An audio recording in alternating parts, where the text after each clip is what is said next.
Sri Lanka behind the series by 0-1. To stay in the competition, it a must-win game for them. Second one-day international scheduled to play on January 28 at Auckland with these circumstances. Brian Aldridge and Steve Dunn was appointed as the field umpires. Sri Lankans not having a good memory in Eden Garden Auckland in their previous tour.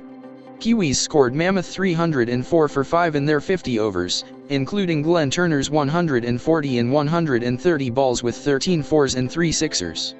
Edgar scored 52 and both of them put 132 for the opening wicket. Rumesh took 2 wickets in the game. And in reply none of the Sri Lankan were able to score beyond 40s. 4 players, Siddharth, Susil, Johan and Ranjan scored 30-plus scores. So, Sri Lanka able to score just 188 for 6 in their 50 overs. Lance Cairns took 4 wickets. Due to his phenomenal performance with the bat, Glenn Turner was adjudicated as the man of the match. New Zealand made just one change to their side. They dropped Danny Morrison from the side and brought back Richard Reid to playing 11 again. Reid played the second Benson and Hedges final against Australia at Melbourne in January 15 as his last game before this. He took 1 for 51 in 9 overs. He took the wicket of acting captain Jeff Marsh for duck in Marsh's first ball but got beaten after that. Rest of the players remain same and they consist of 5 medium-pace bowlers and no full-time spinner. On the other hand, despite the loss of the first game, Sri Lanka decided to keep the same playing 11. They have promising batting lineup containing 3 As, Aravinda, Arjuna, and Asanka. 2 spinners and 3 medium-pace men. Arjuna won the toss this time and he invited New Zealand to bat first.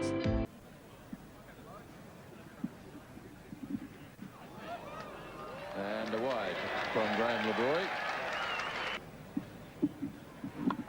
Well, that's a good delivery. Reid's calling for the first run. And so the first run off the bat is taken by Richard Reid. Well, that's gone away down through the slips for 4 runs. Full toss. Lovely shot. Cracked it square, John Wright. Edge. And yes, he's held. John Wright is out. Asanka to silver the catch. Good breakthrough for Sri Lanka. He had a couple of shots at Asanka, but he grasped it in the end. And New Zealand lose a wicket. Beautiful shot. 4 runs to Richard Reid.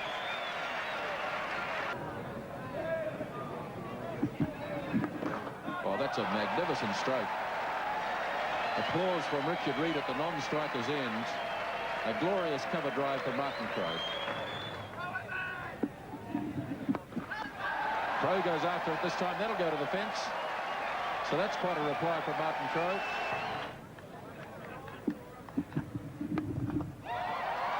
Back on a square from Richard Reid. That'll be 4.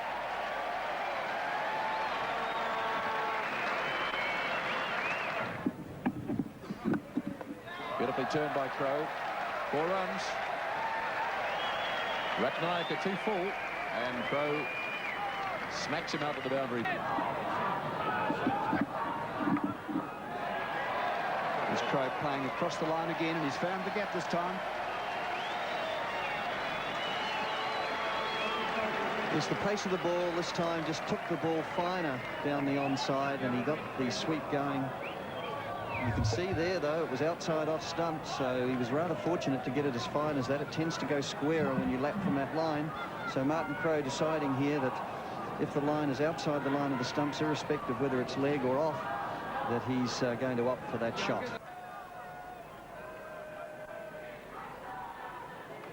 Asanka de Silva. Wow, there's action everywhere there. Asanka de Silva really took off and spun.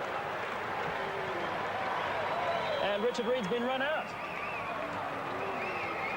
Well, I don't think Reid was particularly happy with the decision, but he was through in a hurry, but not quick enough, it seems. Now this ball to Martin Crowe really bit and spun, took off way down through the vacant slip area, and a direct hit made by Tilakaratne. Richard Reid wasn't home, so he's run out. And it's 99 for 2, Reid out for 44, 99 for 2 in the 24th.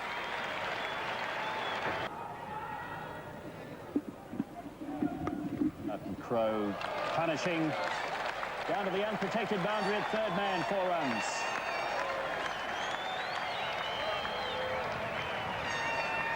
The man was a deep backward point and he was too square to be able to stop that one.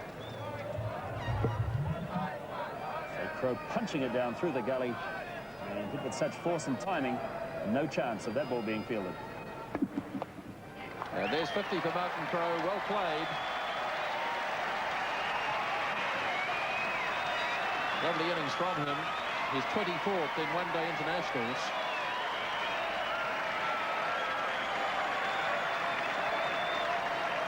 End of the over then, with Martin Crowe reaching his 50, 112 for 2 after 27.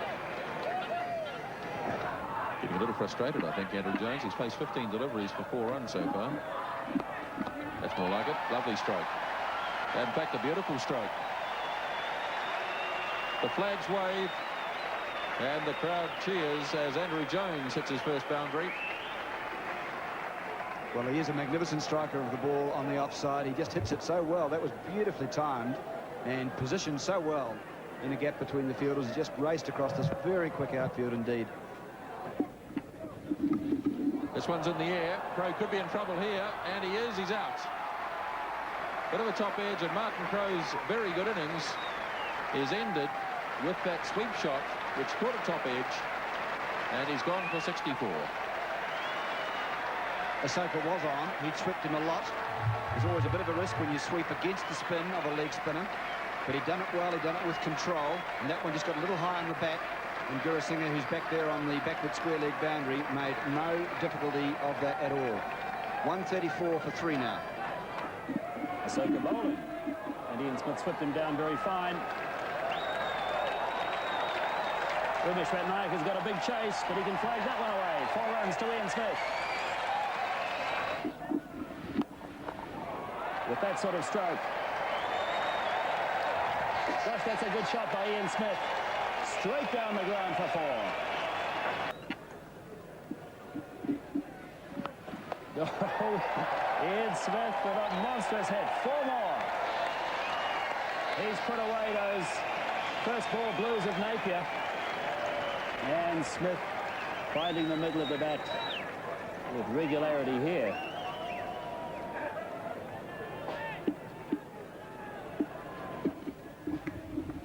Whipping it away down to backward a square, and a misfield results in 4 runs. Well, there's an example. Smith's looking to hit every ball to the boundary at this stage, and he would have hit it over mid-on if it had been straighter. It was drifting down leg side, so he still went through with a shot, and he hit it so hard down there that it was unable to be stopped. Captain Ranatunga there has got a few problems. Smith goes after it. This is high in the air. Player underneath it. And Smith is out. For that, because there certainly was a big gap over mid-wicket and mid-on. I think he was looking to hit it to the right part of the field, but obviously the delivery wasn't quite in the right place. Let's see why. Yes, it was pulled down short. He tried to bottom hand hoik it over mid-wicket, and he paid the penalty for that. On his day, though, with such a good eye, he's quite capable of middling those deliveries, so it certainly was worth it. And De Silva takes the catch. And it's 164 for the loss of 4. Ramanayaka in action for Sri Lanka against Andrew Jones, who's on 23. Well hits. Beautiful cover drive by Andrew Jones. He hit the ball with tremendous timing, and just about everything was perfect there. The foot across to the line, getting plenty of room to swing through the ball, finding the gap on the offside just past cover, and beating long off for 4.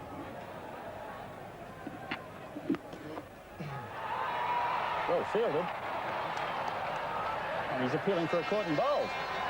They're all appealing for a caught and bowled.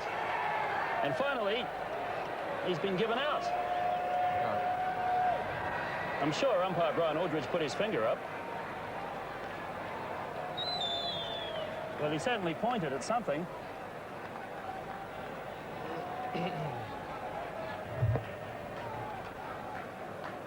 This man, Champika was the bowler in question. We'll just take a look at in close-up. No, he didn't hit that into the ground at all. And I'm pretty sure that Ramanayaka got it on the full. And that, I would have thought, is caught and bowled.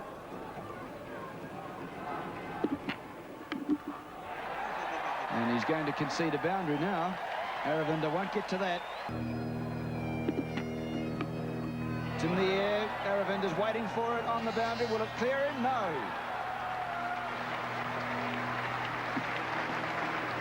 So Greatbatch is out. Caught Aravinda. Bowled Ramanayaka, who will be delighted by that because he thought he had him earlier. New Zealand are 200 for 5. Yes, this one was certainly on. It was drifting down, and he did try to hit it over the fence. Worth a go, and he sacrificed his wicket there. He's really only a couple of metres short of being 6. But a good attempt from Greatbatch. And that makes it now 200 for 5. Harris decides to take to Ratnayaka, and that's not a bad answer.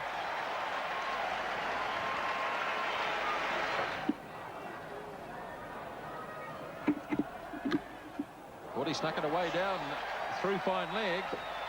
Let's see if it came from the bat. Yes, it did. 4 runs to Andrew Jones, and that's his 19th 50 in one-day internationals, and it's come up in just 48 minutes. Jones goes with a big hit, and he's got a hold of this one, and it is just 4. Very nearly a 6, landing just inside the fence. And a good blow struck by Andrew Jones.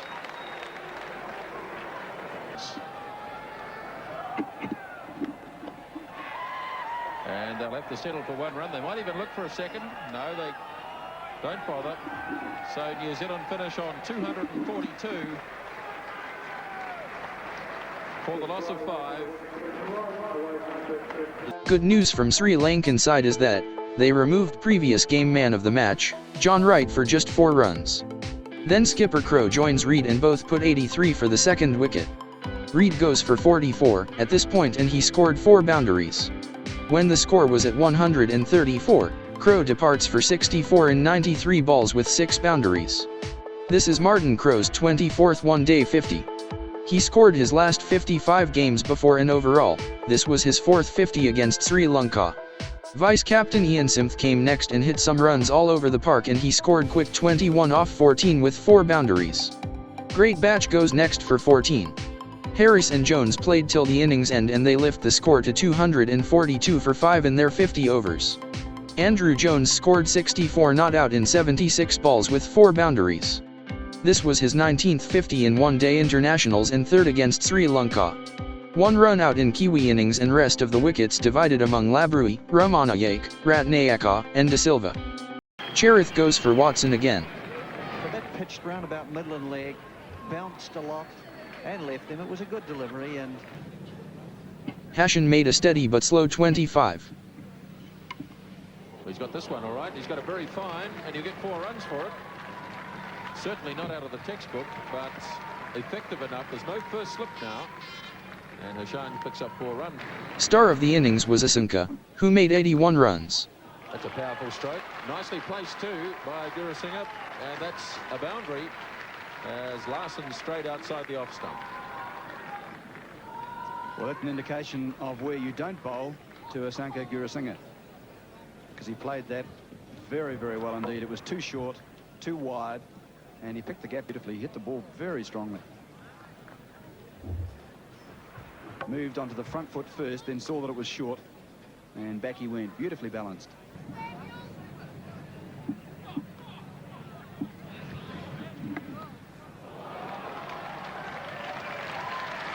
Well, he can't afford to get down there. I was just saying that he's got a lovely line on about off stump going further away, but that one is straight down leg, Glenn, and Gurusinha picked it up beautifully.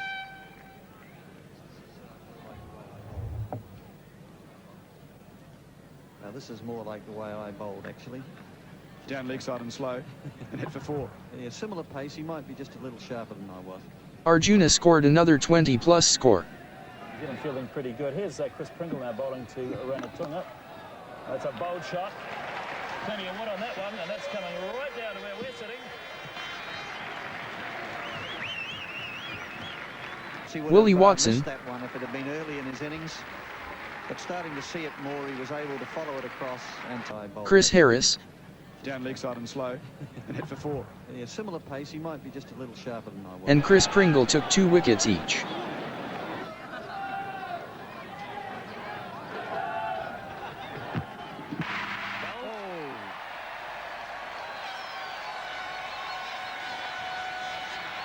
Asanka is out after quite a lengthy stay, bowled by Pringle for 29.